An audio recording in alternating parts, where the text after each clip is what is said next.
कांठीपुर गांव में एक गरीब मछुआरा रवि अपनी पत्नी काव्या के साथ एक छोटी सी झोपड़ी में रहता था। उनके घर में हमेशा तंगी का आलम रहता था। शादी के 8 साल बीत चुके थे, लेकिन उनकी कोई संतान नहीं थी। गरीबी ने उनके रिश्ते में भी खटास पैदा कर दी थी। रवि का सबसे करीबी दोस्त था सूरज, जो उसी की तरह मछुआरा था। जब भी कोई मुश्किल आती, रवि सूरज के पास जाता, क्योंकि वो ही एकमात्र शख्स था जो उसे समझता था। आज फिर कोई खास कमाई नहीं हुई सूरज। मछलियां जाल में फंस तो रही हैं, पर लोग खरीदने को तैयार नहीं। पता नहीं क्या बात है। थोड़ा सब्र कर भाई, बरसात का मौसम आने वाला है। मेरी गट बताती है बारिश शुरू होते ही अच्छी मछलियां मिलेंगी। हाँ, लेकिन बारिश के 2 महीने ही तो ठीक जाते हैं।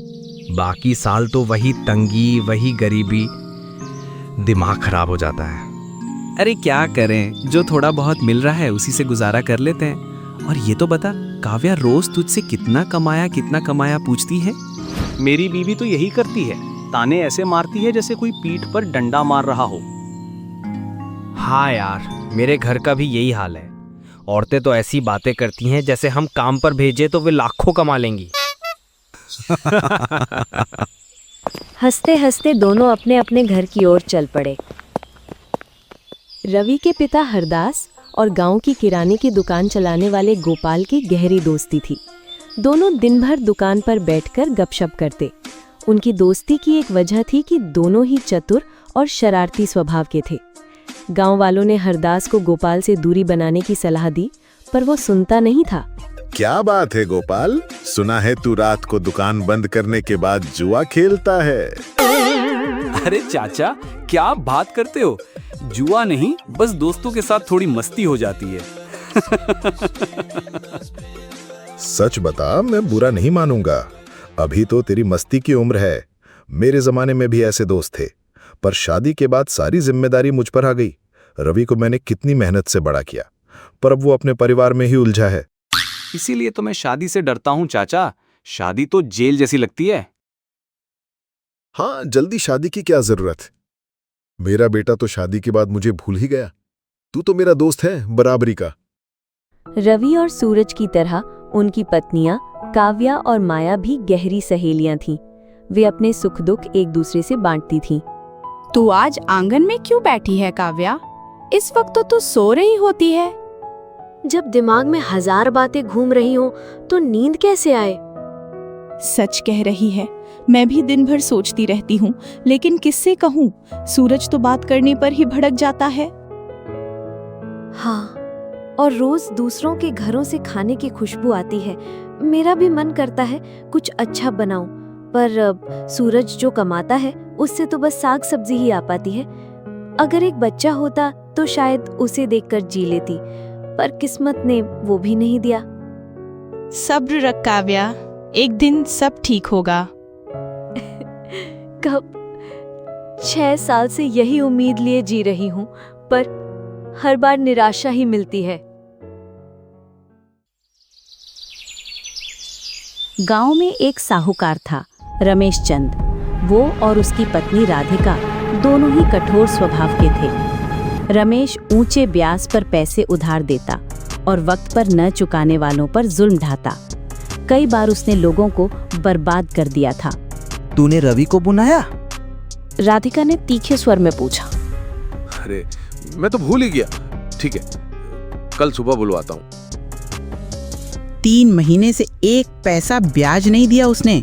अगर पैसे नहीं चुकाए तो उसका टूटा फूटा घर जब्त कर लूंगी। शांत हो जा राधिका, कल सुबह उसे बुलवाकर सारा हिसाब कर लूंगा। रवि को गोपाल से चिढ़ थी। गोपाल हरदास को रवि के खिलाफ भड़काता और उसे नीचा दिखाने की कोशिश करता। एक दिन गोपाल ने रवि से कहा, क्यों रवि, कहाँ जा रहा है? नरक में, साथ चलेगा? अरे मुझसे इतनी नफरत क्यों? हरदास चाचा तेरे लिए बहुत दुखी रहते हैं। बसकर उपदेश मत दे।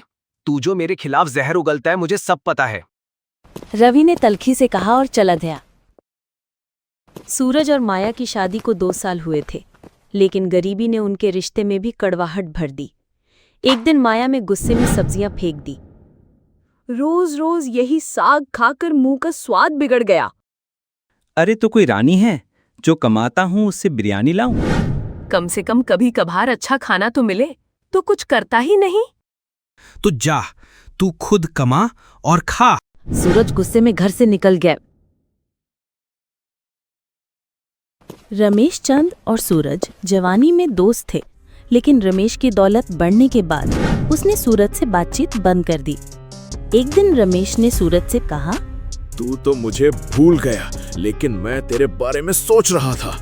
रवि ने मुझसे पैसे उधार लिए थे, पर 3 महीने से ब्याज नहीं दिया।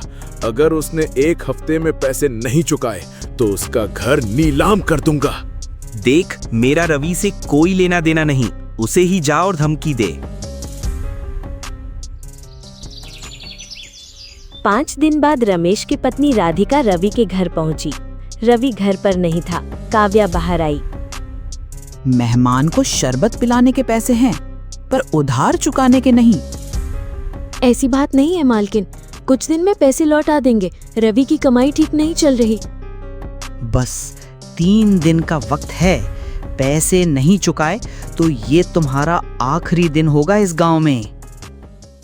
एक रात रवि घर लौटा। काव्या चुप थी। अब तुझे क्या हुआ? रो क्यों है? राधिका आज आई थी। 3 दिन में पैसे ना चुकाए तो हमें गांव से निकाल देंगे। 3 दिन में इतने पैसे कहाँ से लाऊं? तूने और वक्त क्यों नहीं मांगा? मैंने बहुत कोशिश की, पर उन्होंने नहीं सुना। हरदास को रवि की चिंता थी, लेकिन वो उससे बात नहीं करता था। गोपाल से उसने कहा, रमेश ने बताया कि रवि ने उससे उधार लिया है। डर है कि कहीं वो उसे बर्बाद न कर दे। हाँ, रमेश ने कईयों को बर्बाद किया है।